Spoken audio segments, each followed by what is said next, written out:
राधे राधे। जय जय श्री कृष्णा। दोस्तों, आज जितिया व्रत है, तो हम आज आपको जितिया व्रत की कथा सुनाने जा रहे हैं। और जितिया व्रत माताएं अपनी संतान की दीर्घायु के लिए रखती हैं। यह एक निर्जला व्रत है जो कि अश्वनी मास के कृष्ण पक्ष की अष्टमी को रखा जाता है और नवमी के दिन इसका पालना खोला जाता है। इस व्रत को पूरी श्रद्धा से करने और जितिया व्रत की कथा को पढ़ने और सुनने वाली महिलाओं के बच्चे खुशहाल होते हैं, उनकी आयु लंबी होती है। तो आइए अब हम सुनते हैं जितिया व्रत की पौराणिक कथा। एक बार नैमिषारण्य के निवासी ऋषियों ने संसार के कल्याण हेतु सूत जी से पूछा कि हे सूत जी, कराल कली काल में लोगों के बालक किस तरह दीर्घायु होंगे, सो कहिए। सूत जी बोले कि जब द्वापर का अंत और कलयुग का आरंभ था, उसी समय बहुत सी शोकाकल स्त्रियों ने आपस में सलाह की कि क्या इसी कली में माता की जीवित रहते हुए पुत्र मर जाएंगे। जब वे आपस में कुछ निर्णय नहीं कर सकी, तब गौतम जी के पास पूछने के लिए गई।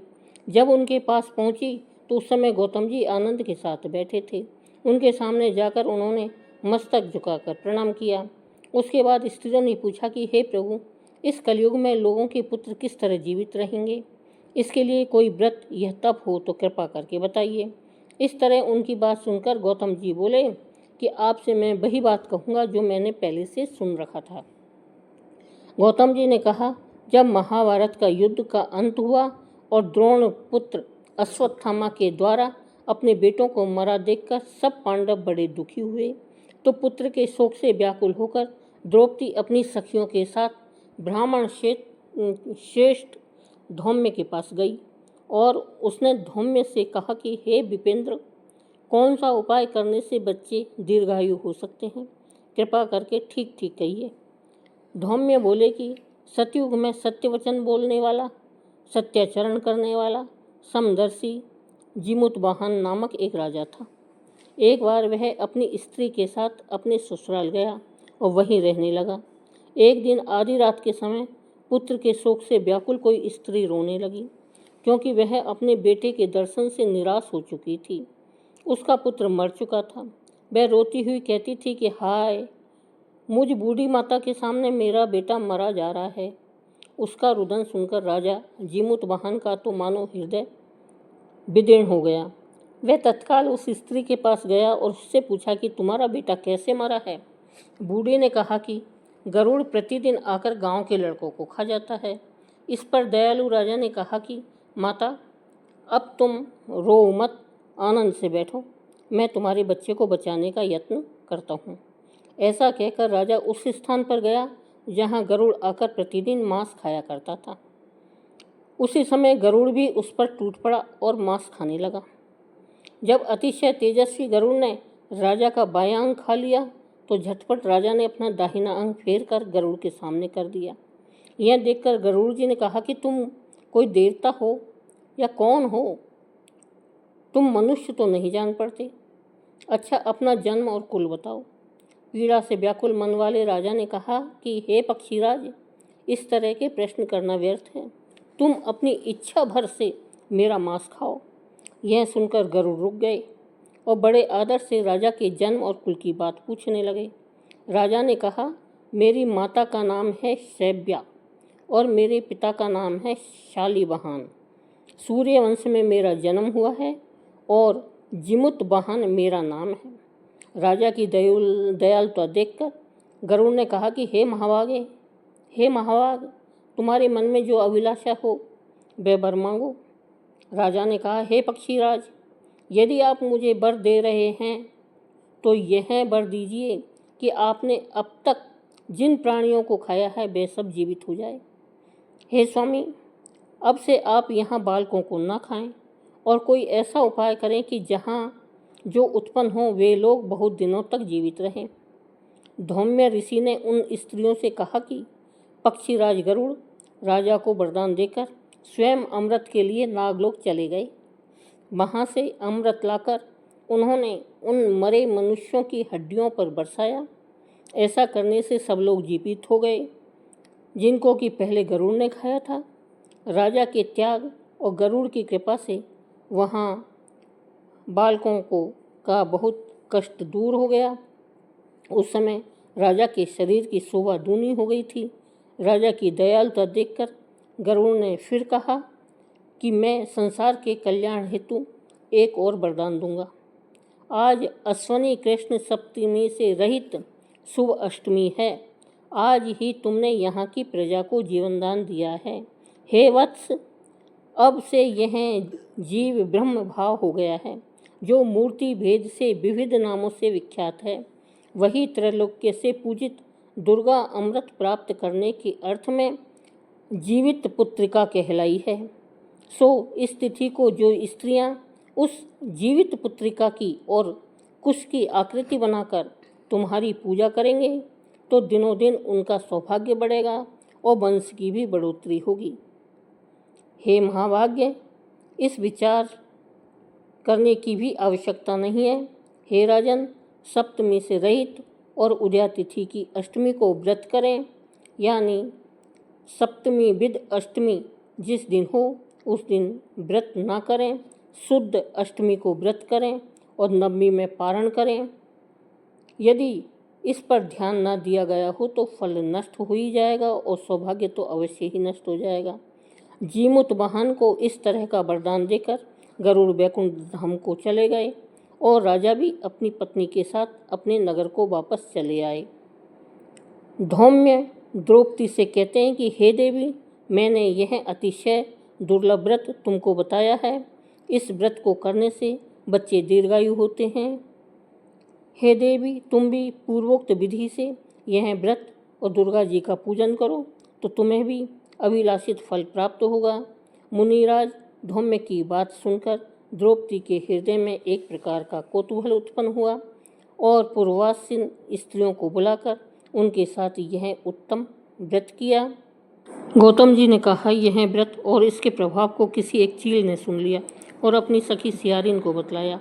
इसके बाद पीपल वृक्ष की शाखा पर बैठकर उस चील ने और उस वृक्ष के खोते में बैठकर सियारिन ने भी व्रत किया। फिर वही मादा चील किसी उत्तम ब्राह्मण के मुँह से यह कथा सुनाई और पीपल के खोते में बैठी हुई अपनी सखी को सुनाया। सियारिन ने आदि कथा सुनी थी कि उसे भूख लग आई और वह उसी समय शव से भरे हुए शमशान में पहुंची। वहां उसने इच्छा भर मांस का भोजन किया और चील बिना कुछ खाए पिए रह गई और सवेरा हो गया। सवेरे वह गौशाला में गई और वहां गौ का दूध पिया। इस तरह नवमी को उसने पारण किया। कुछ दिनों बाद वे दोनों मर गई और अयोध्या में किसी धनी व्यापारी के घर जन्मी। संयोग से उन दोनों का जन्म एक ही घर में हुआ, जिसमें सियारिन तो बड़ी बहन हुई और चील छोटी हुई। वे दोनों सभी शुभ लक्षणों से युक्त थी, इसलिए बड़ी लड़की काशीराज के और छोटी उसके मंत्री के साथ गारपत्य ऋषि के अग्नि के सामने विधिपूर्वक ब्याह दी गई। पूर्व जन्म के कर्म फल से वह मृगनयनी रानी हुई। जिस भी संतान को उत्पन्न करती वह मर जाती और पूर्व जन्म की बातों का स्मरण करने वाली मंत्री की पत्नी ने अष्टवसुओं के सदृश तेजस्वी 8 बेटों को उत्पन्न किया। सभी जीवित रहे। अपनी बहन के पुत्रों को जीवित देख ईर्ष्यावश राजपत्नी ने अपने स्वामी से कहा कि यदि तुम मुझे जीवित रखना चाहते हो तो इस मंत्री के भी पुत्रों को उसी जगह पहुंचा दो जहां मेरे बेटे गए हैं, अर्थात उन्हें मार डालो। यह सुनकर राजा ने उस मंत्री के पुत्रों को मारने के लिए कई प्रकार के उद्योग किए, पर मंत्री पत्नी ने जीवित पुत्रिका के पुण्य बल से बचा लिया। एक दिन राजा ने अपने आदमियों से उन पुत्रों का सिर कटवाकर पिटारी में रखवाया और वह पिटारी उनकी माता यानी मंत्री पत्नी के पास भेज दिया, किंतु वे 8 सिर बेशकीमती जवाहरात हो गए और भले चंगे वे 8 लड़के अपनी माता के पास वापस चले आए। उनको जीवित देखकर राजपत्नी को बड़ा विस्मय हुआ। अंत में वह मंत्री की पत्नी के पास आई और उनसे पूछा कि बहन, तुमने कौन सा ऐसा पुण्य किया है जिससे बार बार मारे जाने पर भी तुम्हारे बेटे नहीं मरते हैं। इस पर मंत्री की पत्नी ने कहा कि पूर्व जन्म में चील थी और तुम सियारिन थी। हमने और तुमने साथ साथ जीवित पुत्रिका का व्रत किया था। तुमने व्रत के नियमों का भलीभांति पालन नहीं किया था और मैंने किया था। इसी दोष से बहन तुम्हारे बेटे नहीं जीते हैं। इसी दोष से हे बहन तुम्हारे बेटे नहीं जीते हैं। और राजरानी, अब भी तुम उस जीवित पुत्री का व्रत को करो तो तुम्हारे बेटे दीर्घायु होंगे। मैं तुमसे सच सच कह रही हूँ। उसके कथन अनुसार रानी ने व्रत किया, तभी से उसके कई बेटे सुंदर और दीर्घायु होकर बड़े बड़े राजा हुए। सूत जी कहते हैं कि सब प्रकार का आनंद देने वाला मैंने ये व्रत दिव्य व्रत बतलाया है। स्त्रियां चिरंजीव संतान चाहती हों तो इस व्रत को विधि पूर्वक करें और प्रेम से बोलिए जीमूत बहान भगवान की जय। अब आइए श्रवण करते हैं जितिया व्रत की दूसरी पौराणिक कथा। अब आइए हम सुनते हैं जितिया व्रत की दूसरी कथा।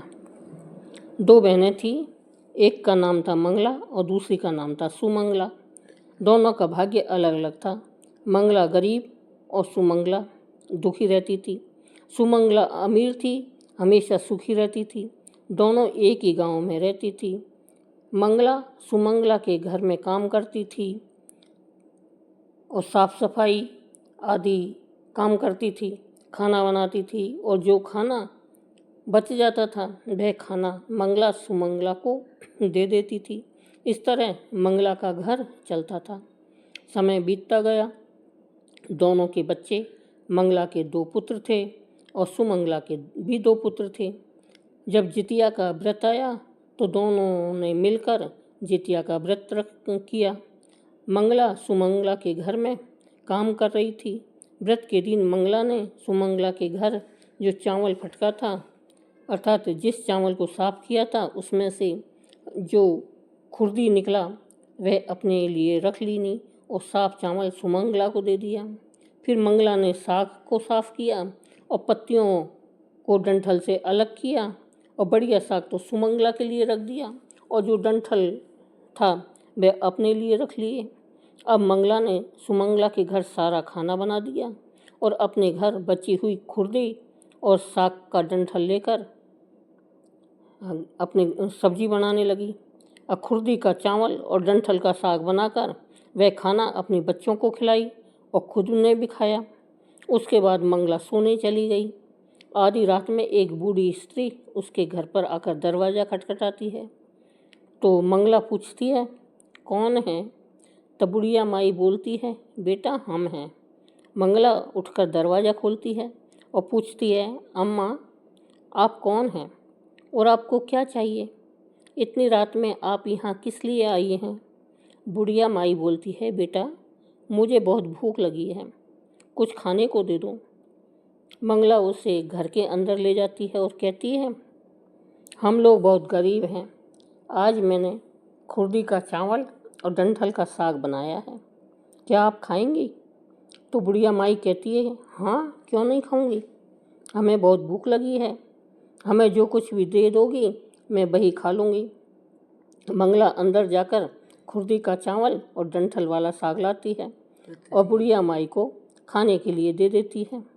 अब बुढ़िया माई खाने के बाद कहती है, मुझे अच्छे से कुछ दिखाई नहीं देता, इतनी रात के अंधेरे में मैं अपने घर कैसे जाऊंगी? तो मंगला कहती है, कोई बात नहीं, आप यहीं पर सो जाइए, सुबह अपने घर चले जाइएगा। तो बुढ़िया माई मंगला के घर में सो जाती है। थोड़ी देर बाद उठकर बूढ़ी माई बोलती है, बेटा मेरा पेट में दर्द हो रहा है, मुझे दीर्घ शंका लगी है, कहाँ करूँ? मंगला कहती है, मेरे घर में बाथरूम नहीं है, इसलिए आप उधर कोने में कर लीजिए। बूढ़ी माई पूछती है, बेटा भर भर करें या छर करें? मंगला नींद में थी तो वह कहती है, माताजी भर भर कर दो, मैं सुबह साफ़ कर दूंगी। फिर थोड़ी देर बाद बूढ़ी अम्मा पूछती है कि बेटा मैं अपने हाथ कहाँ साफ़ करूं? तो मंगला कहती है, आप मेरे सर में अपने हाथ को साफ़ कर लीजिए। अब जब सुबह होती है तो मंगला को यह सब सपने जैसा लगता है कि सोते समय मुझे कोई सपना आया होगा।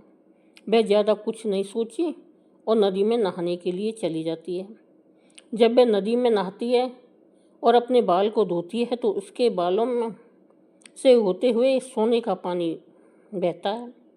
वह सोने का पानी होता है तो आसपास की सभी महिलाएं यह देखकर चकित हो जाती हैं और कहती हैं, मंगला, तुम्हारे बालों से तो सोने का पानी गिर रहा है, क्या बात है?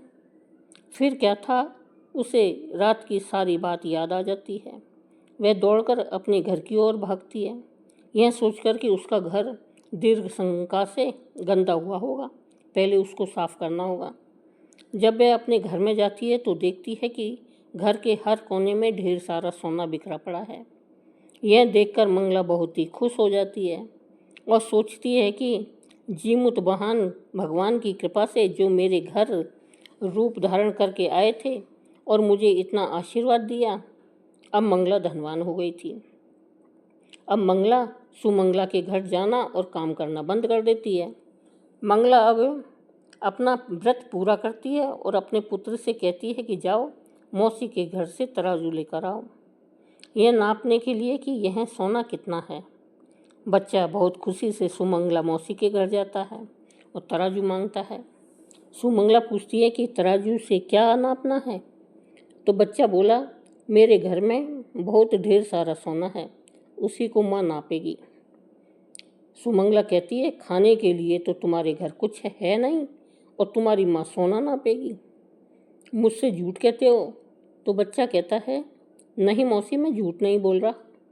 सुमंगला सोचती है कि जब मंगला ने तराजू मांगी है तो कुछ ना कुछ तो जरूर ही नापेगी, इसलिए वह तराजू के पीछे गोंद लगा देती है ताकि मंगला जो भी नापे वह थोड़ा सा चिपक कर जाएगा।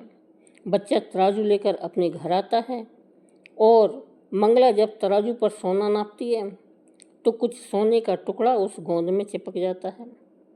जब बालक तराजू लौटाने जाता है तो सुमंगला उसको उलट पुलट कर देखती है तो उसे तराजू में सोना लगा हुआ मिलता है। अब सुमंगला सोचती है उसके घर में जरूर कहीं से सोना आया होगा, इसलिए वह कई दिन से घर पर काम पर नहीं आ रही है। अब सुमंगला उसके घर जाकर देखती है कि यह सोना कहाँ से आया। जब सुमंगला मंगला के घर जाती है तो उससे पूछती है कि तुम्हारे पास इतना सारा सोना कहाँ से आया जिसके लिए तुमने तराजू मंगाया था नापने के लिए। मंगला उस रात की सारी कहानी अपनी बहन सुमंगला को बताती है। मंगला का मन एकदम सच्चा था, इसलिए वह सब कुछ बता देती है, लेकिन सुमंगला के मन में लालच आने लगा और ईर्ष्या होने लगी कि मंगला के पास हमसे भी ज़्यादा धन आ गया। अब अगले साल जितिया में मैं भी खुर्दी का चावल और डंठल का साग बनाऊंगी। साल भर बीता, फिर अगले साल जितिया का व्रत दोनों बहनों ने रखा।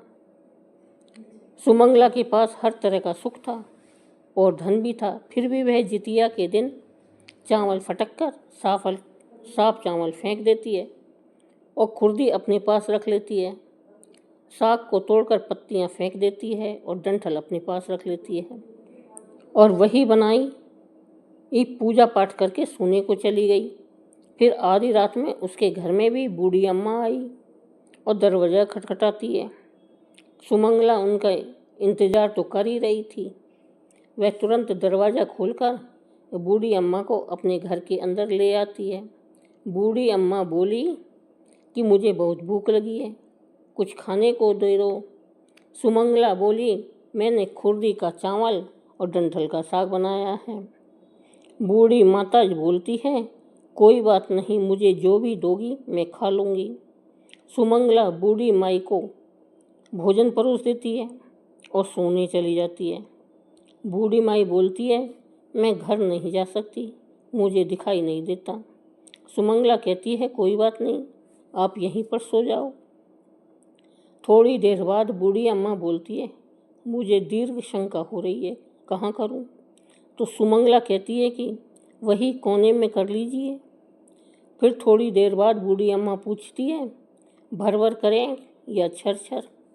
इस पर सुमंगला को याद नहीं आता कि मंगला ने क्या बोला था, तो मंगला बोली, माँ छर छर कर दीजिए। फिर बूढ़ी मैया पूछती है, बेटा मैं अपने हाथ कहाँ साफ करूँ? सुमंगला कहती है, मेरे सर में साफ कर लीजिए।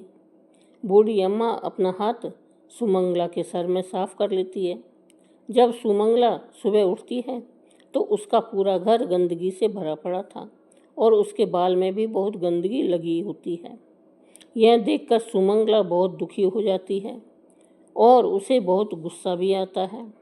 वह अपनी बहन मंगला को बुलाती है और उस पर गुस्सा करती है कि तुमने हमसे झूठ कहा और मेरा पूरा घर गंदा करवा दिया। तो मंगला पूछती है कि तुमने क्या कहा था, भड़बड़ भड़बड़ या छर छर? तो सुमंगला कहती है मैं तो छर छर बोली थी। तो मंगला कहती है यहीं पर तुमने गलती कर दी, और तुम्हारे पास जो तो सब कुछ था, किसी चीज़ की कमी नहीं थी, फिर भी तुमने लालच किया। मेरे पास तो कुछ भी नहीं था, तुम्हारे पास तो सब कुछ था। तुम्हारे घर जीमुत बहान भगवान भेष बदल कर आए, लेकिन फिर भी तुमने उन्हें अच्छा खाना नहीं परोसा। मेरे पास तो जो कुछ भी था नहीं, इसलिए मैं उन्हें खुर्दी का चावल और साग का डंठल परोसा था। तुमने अपने घर पर आए भगवान को अपमान किया। सब कुछ रहते हुए भी तुमने साग और भात खिलाया। तुम्हारे पास सब कुछ होते हुए भी तुमने लालच नहीं करना चाहिए था, इसलिए तुम्हारे साथ बुरा हुआ है। सुमंगला को अपनी गलती का पछतावा हुआ और वह दुखी मन से अपने घर चली गई। जैसा उसने किया वैसा उसने फल पाया। प्रेम से बोलिए जय हो जितिया माता की, जय हो जीमुत बहान भगवान की। जिस प्रकार आपने मंगला को दिया उस प्रकार सबको देना, जिस प्रकार आपने सुमंगला को दिया वैसा किसी को मत देना। कहानी कहने वाले, सुनने वाले तथा हुंकारा भरने वाले को पुत्र, धन तथा सुख शांति देना। बोलिए जीमुत बहान भगवान की जय। कहानी पसंद आई हो तो कहानी को सब्सक्राइब करना, लाइक करना। बोलो श्री हरि विष्णु की जय। धन्यवाद।